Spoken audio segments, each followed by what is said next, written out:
अस्सलाम वालेकुम to all.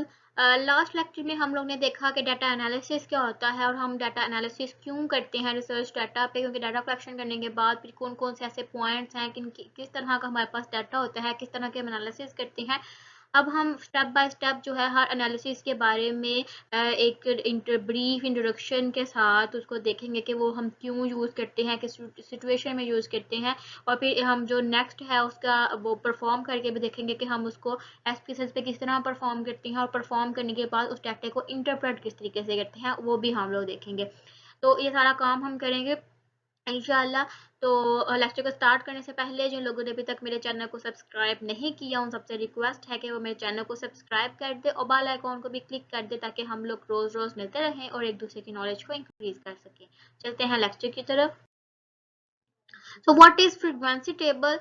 Frequency table in statistics refers to the number of times a value occurs. Frequency जो है वो जितनी दफ़ा को वैल्यू अकर हुई होती है उस वैल्यू को रिप्रेजेंट करते हैं, तो उसको हम लोग कहते हैं कि ये हमारे पास फ्रिक्वेंसी है कि वो इस वैल्यू को जितनी दफ़ा वो अकर हुई है उसको रिप्रेजेंट कर रहे हैं। और फ्रिक्वेंसी टेबल क्या होता है कि हम उसको एक टेबल की फॉर्म में लिख देते हैं कि भाई ये वैल्यू अगर फॉर एग्जांपल 2 है तो 2 जो है वो इस टेबल में कितने टाइम्स यूज किया गया है, 4 टाइम्स है, 5 टाइम्स है, तो वो असेंडिंग और डिसेंडिंग ऑर्डर में जो डाटा होता है ना उसको अरेंज करके बाद अरेंज फॉर्म में टेबल बना के रिप्रेजेंट कर दिया जाता है कि भाई अगर 2 वैल्यू है तो वो कितनी दफ़ा जो है वो इस टेबल में यूज हुआ है, वो उसको इकट्ठा करके लिख देता है कि 4 टाइम्स यूज हुआ है या 5 टाइम्स यूज हुआ है, ठीक है। तो एक टेबल की फॉर्म में बना देता है। अब जो फ्रीक्वेंसी टेबल है उसको हम स्मॉल लेटर जो है एफ से रिप्रेजेंट करते हैं, मतलब कि वो फ्रीक्वेंसी टेबल को फ्रीक्वेंसी की वैल्यू को शो कर रहा होता है।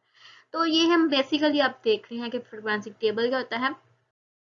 अब फॉर एग्जांपल अहमद जो है वो फुटबॉल खेल रहा है, उसके पास 16 फुटबॉल्स हैं, ठीक है। जिस तरह हमें गेम शो होती है कि गेम शो में क्या होता है कि भाई 16 फुटबॉल्स हैं और आपके सामने ना 2 बॉक्सेस पड़े हुए हैं, यहाँ पे देखना है कि आपने बॉक्स आप चाहते हैं कि आपके जो बॉल्स हैं वो बॉक्स ए में जाए, ठीक है। आपके पास 2 बॉक्सेस हैं, एक बॉक्स ए है और दूसरा जो है आपके पास एक बॉक्स है वो बॉक्स बी है, ठीक है। अब आप चाहते हैं कि आपके जो बॉल्स हैं जो आप थ्रो कर रहे हैं वो बॉक्स ए में जाए, बॉक्स बी में ना जाए। अब आप 16 बॉल्स हैं, आप वो ना फेंकने लग गए हैं बॉल्स उसके अंदर। अब अहमद भी उसके अंदर बॉल्स फेंक रहा है, अब वो रैंडमली बॉल फेंक रहा है और वो उसे नहीं पता कि वो कितने जो है वो बॉक्स ए में गए हैं, कितने जो है वो बॉक्स बी में गया। अब उसने बॉल फेंके और वो फर्स्ट ट्रायल करके 8 बॉल्स फेंक के उसने रुक गया, उसने रेस्ट किया और दोबारा से उसने जो है वो बॉल फेंकने शुरू कर दिए 8। उसने 8 बॉल दोबारा से फेंके। अब उसे नहीं पता कि कितने बॉक्सेस जो हैं कितने बॉल जो है वो ए बॉक्स में गए हैं और कितने बॉल जो है बी बॉक्स में गए हैं। वो काउंट करेगा तो उसको पता चलेगा ना कितने दफ़ा जो है वो बॉक्स गए हैं। अब जो डाटा है हमारे पास, अब जिस तरह हमने ट्रायल 1 में उसने 8 बॉल्स फेंकी, अब उसने बॉल जो है पहला ए में गया फिर दूसरा बी बॉक्स में गया। अब ये असेंडिंग और डिसेंडिंग ऑर्डर में है, ठीक है। अब उसको अरेंज करने का जो नाम है फिर इसको हम जब हम अरेंज कर लेंगे ना वो हमारे पास फ्रीक्वेंसी को शो करेगा। अब हमने सिर्फ देखना है कि हमारे बॉक्स जो है ए बॉक्स है उसमें कितने बॉल्स किए हैं, ठीक है। तो ट्रायल 1 में जो है हमारे पास 5 बॉल्स के और ट्रायल बी 2 में हमारे पास 7 बॉल्स के, ठीक है। हमने अरेंज करके देख लिया। जबकि ये जो प्रीवियस अगर हम देखें ये वाला जो डाटा तो उसके अंदर जो है वो नहीं था, अरेंज फॉर्म में नहीं था डाटा, ठीक है। लेकिन यहाँ पर जो है वो अरेंज फॉर्म में आ गया कि भाई असेंडिंग डिसेंडिंग जो है वो मिक्सअप होके तो हमारे पास फ्रीक्वेंसी आती है। ये मैंने सिर्फ एक मेन कॉन्सेप्ट दिया है कि फ्रीक्वेंसी क्या होती है, फ्रीक्वेंसी टेबल क्या होता है स्टैटिस्टिक्स में, और फ्रीक्वेंसी किस तरीके से हम काउंट करते हैं, एक बेसिक एग्जांपल है। अब हम रिसर्च में देखते हैं कि रिसर्च में हम लोग फ्रीक्वेंसी किस तरीके से काउंट करते हैं। Now we discuss frequency tables in research. A frequency table is a method of organizing raw data. Frequency table जो है वो method होता है organize करने का raw data को in a compact form by displaying a series of scores in ascending or descending order together with their frequencies. The number of time each score occurs in the respective data set. अब हमारे पास जो है वो data set जो है वो available है, ये एक data set available है। अब हमें देखना है कि हमारे पास जो हमारी सैंपल था उसके अंदर मेल्स भी थे और फीमेल्स भी थे, ठीक है। अब उन्होंने डाटा दिया हमने रैंडमली उनसे डाटा कलेक्शन किया। अब हमें नहीं पता कि हमने अपनी रिपोर्ट में लिखना है कि हमें देखना है कि अपनी रिपोर्ट में कि कितने मेल्स ने आपको इस क्वेश्चन का डाटा दिया और कितने फीमेल्स ने आपको इस क्वेश्चन का डाटा दिया। हमने इसके बारे में इंफॉर्मेशन लेनी है। लेकिन हमें नहीं पता सारे का सारा डाटा जो है बिखरा हुआ है, कितने मेल हैं कितने फीमेल हैं हमें नहीं पता। हमने क्या किया, हमने फ्रीक्वेंसी टेबल बना लिया। हमने फ्रीक्वेंसी टेबल जो है वो हमें रिप्रेजेंट करेगा कि कितने मेल्स ने उनका क्वेश्चन ये फिल किया और कितने फीमेल्स उनका क्वेश्चन ये फिल किया, जो कि हमें हेल्प करेगा ऑर्गेनाइज करने में अपने रॉ डाटा को, ठीक है, एक ब्यूटीफुल फॉर्म में, कि हम उसको एक जो असेंडिंग और डिसेंडिंग ऑर्डर था उसको एक फ्रीक्वेंसी टेबल के थ्रू जो है वो रिप्रेजेंट कर सके।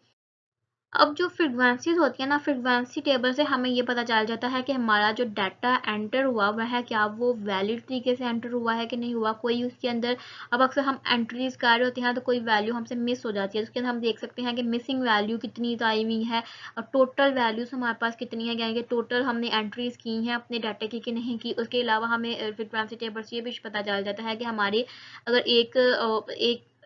एक वेरिएबल के बारे में कितने लोगों ने रिस्पॉन्स कितना दिया है और कितने परसेंट दिया है, ठीक है। अगर हम ये स्क्रीनशॉट मैंने लेके लगाया हुआ है SPSS के आउटपुट का, तो ये देखें कि हमारे पास जो है हमने एक लैंग्वेज पे हम लोग रिसर्च कर रहे हैं कि मतलब हमारे ज़्यादा जो है फ्रेंच जो है कह लें कि फ्रेंच लैंग्वेज ज़्यादा यूज़ की जाती है या इंग्लिश लैंग्वेज यूज़ की जाती है या फिर आप इसके अलावा कोई और लैंग्वेज यूज़ करते हैं, ये हमारी एक रिसर्च है।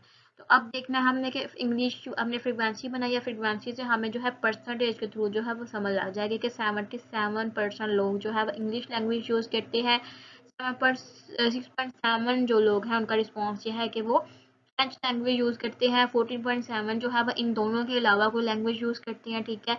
अब टोटल हमारे पास जो है कितने रिस्पॉन्सेज हैं, हमारे पास 98% रिस्पॉन्सेज हैं, लेकिन 2% रिस्पॉन्सेज जो है हमारे पास मिसिंग हैं, ठीक है, यानी कि हमने उनकी डाटा एंट्री नहीं की, हमने वो जगह जो है वो ब्लैंक छोड़ दी, हमने एंट्री नहीं की। तो हमें चाहिए कि अगर हम वैलिड एंट्रीज करना चाहते हैं, वैलिड अपना रिसर्च वर्क करना चाहते हैं, तो हमें ये एंट्रीज जो हमारे से मिस हो गई या सिस्टम जो मिस बता रहा है 121 उसको एंटर करें, उनके बारे में ये जो हमने रिस्पॉन्सेज एंटर नहीं किए इनको एंटर करें, उसके बाद एनालिसिस करें, तो हमारा जो फीडबैक है वो अच्छा आएगा, क्योंकि हम पता चल जाएगा कि फिर ज़्यादा हो सकता है कि ज़्यादा लोगों ने फ्रेंच पे टिक किया हो और वो डाटा मिसिंग हो, या ज़्यादा इंग्लिश पे आ सकता है, तो परसेंटेज हमारी सेट हो सकती है, अच्छा रिस्पॉन्स हमें मिल सकता है, ठीक है। तो जो हम फ्रीक्वेंसीज बनाते हैं इससे एक अच्छा फ़ायदा, सबसे ज़्यादा अच्छा फ़ायदा ये होता है कि हमें पता चल जाता है कि हमने जो होल डाटा एंट्री की है क्या हमने वो एक्यूरेटली की है कि नहीं की, कोई वैल्यू, अब अक्सर जो है ना हम कोई वैल्यू एंटर करते हैं ना तो वो मिसिंग होती है, ठीक है, तो कोई वैल्यू मिस हो जाती है, या हमने अगर जो कोडिंग की होती है ना अपने डाटा की वो हमने गलत कर दी होती है। अगर हमारे पास 4 वैल्यूज थी तो हमने 4 के अलावा अगर 5-6 वैल्यू को एंटर कर दिया है तो उसकी वजह से कोडिंग खराब हो जाती है, और कोडिंग भी शो कर देता है, अगर वो सिस्टम बता देता है कि 7 वाली वैल्यू जो है वो हमने अपनी असाइन नहीं थी की उसको, लेकिन वो उसके अंदर एरर आ गया, ठीक है।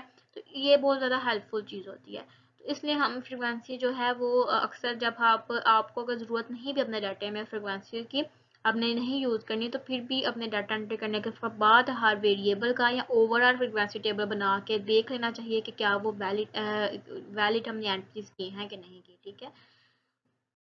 होप सो कि आपको फ्रीक्वेंसी जो है वो क्लियर होगी कि फ्रीक्वेंसी टेबल्स क्या होते हैं और हम इसको रिसर्च में क्यों बनाते हैं, एक ज़रूरत क्यों पेश आती है। इंशाल्लाह हम इसको प्रैक्टिकली करके भी देखेंगे, डाटा एनालिसिस करके देखेंगे इसके ऊपर प्रॉपर किस तरीके से हमारे पास फ्रीक्वेंसीज होती हैं और हम इसको किस तरीके से इंटरप्रेट करते हैं, ठीक है, ये भी हम देखेंगे। तो मिलते हैं कल एक नए लेक्चर के साथ, एक नई टेक्निक के साथ। देखते रहिए, मेरे चैनल को सब्सक्राइब करना मत भूलिएगा। आप सबसे रिक्वेस्ट है कि इसको चैनल को सब्सक्राइब करें और मेरी वीडियोस को दूसरों के साथ भी शेयर करें और चैनल को भी दूसरों के साथ शेयर करें और उनको कहें कि इस चैनल को सब्सक्राइब करें। Thank you so much.